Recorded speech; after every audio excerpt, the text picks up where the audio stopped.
I have post-traumatic stress disorder, and I wrote a poem about some of the phenomena that I experienced. Uh, it's hard for me to talk about post-traumatic stress disorder, but there's a lot of information online if somebody's interested. I won't get into the details of it. Um, it's a disorder that's associated with soldiers, but mostly women have it because the situations that bring about this disorder, usually women are in those situations, not men. So what I've come to discover, people with post-traumatic stress disorder, we tend to experience some phenomena that I'm not comfortable talking about in all company, but I did write a poem that explains the phenomena in metaphor. And every word of the poem means something to me.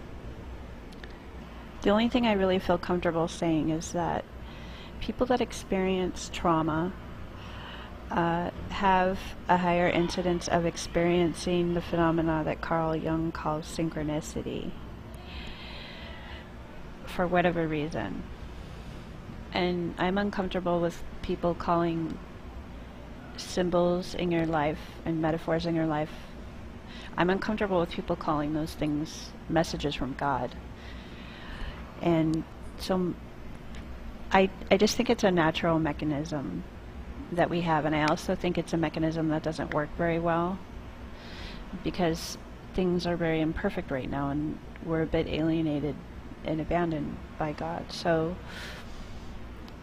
anyway, it's a tough topic for me to discuss, but I did write a poem, and when I decided to make a video on this poem, I decided that I should talk about what the poem is about, which is about post-traumatic stress disorder.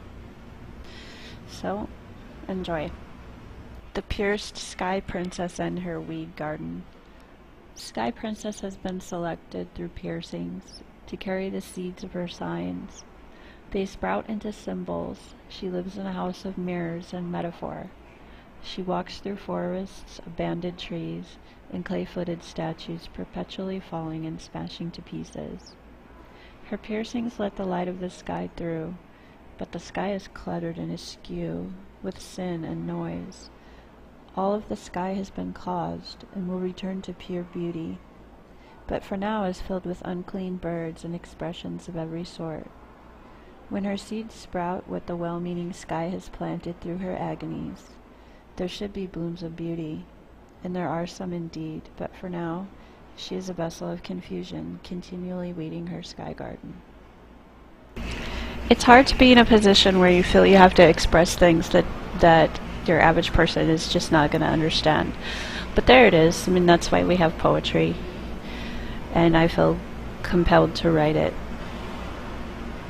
Because of my disorder, I've had to seek ways of relaxing and taking care of myself.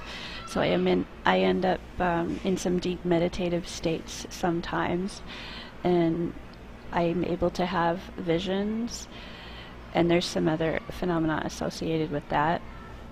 But these are just things, my belief is these are just things that is part of the human experience. There are things that we can do. The mind is very powerful, and it's not a direct interaction with a creator. It's just a mechanism that we have so that we can cope.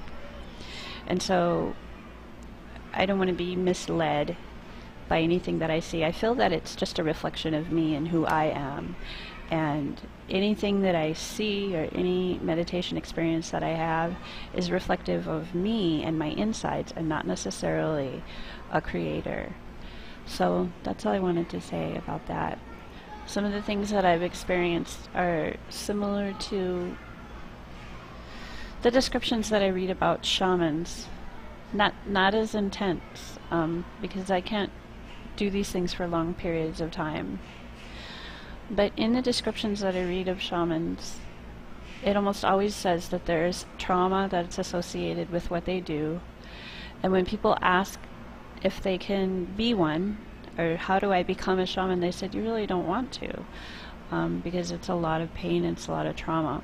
So I think people that experience trauma, we have this there's something about that that brings us to these states with these different abilities and things like that. And I just think it is a natural mechanism that we have.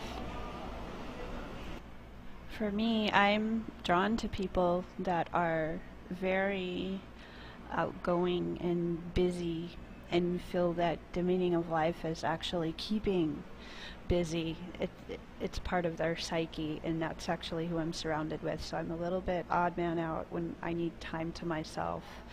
And I'm actually around people that view time to yourself maybe as even damaging. So it's looked at it with skepticism.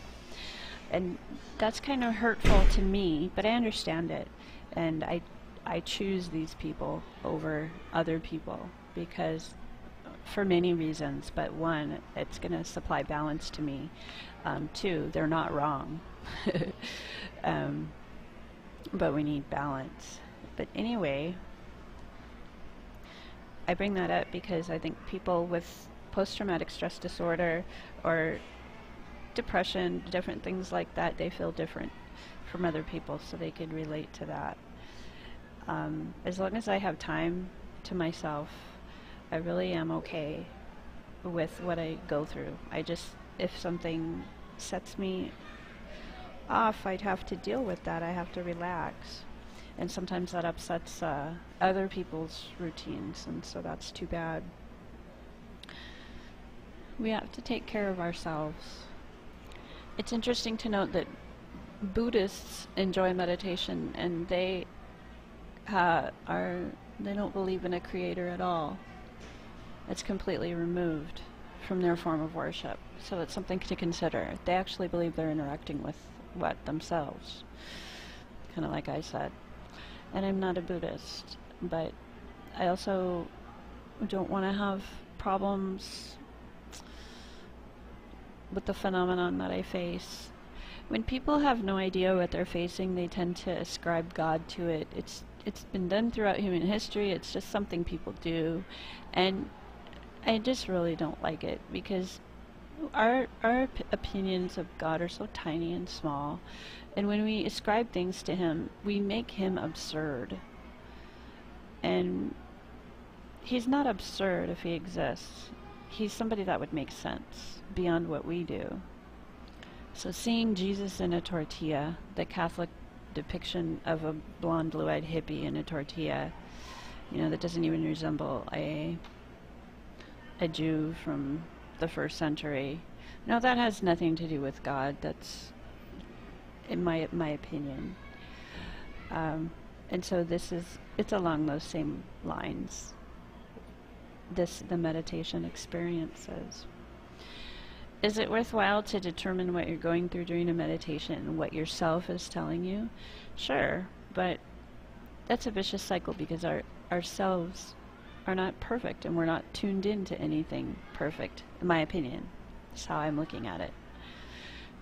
But I definitely listen to what's said and try to keep a balance. My post-traumatic stress disorder, because it's manageable, I actually don't consider it a bad thing. There are some bad things that come about, like I have periods where I feel uncomfortable or I need to separate myself and then draw suspicion from people around me. That's not good when you're different from other people. But as I can cope and the things I've learned through my disorder, I actually can report that it's a beautiful experience. And what I liken it to is if life is a symphony, it's when I'm having an attack of post-traumatic stress disorder, because the way I cope with it, it's like the sad movement to a symphony, but it's still beautiful. So I really am okay with it.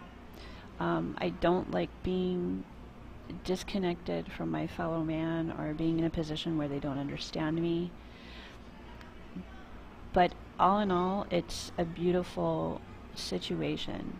It is also not a good one.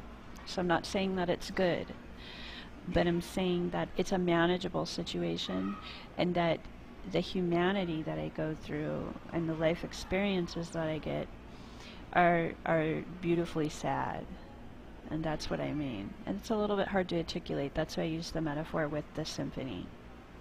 I don't want to suggest that it's good to have this disorder, because it is clearly not how things were intended for a biological being. Trauma is clearly not a good thing.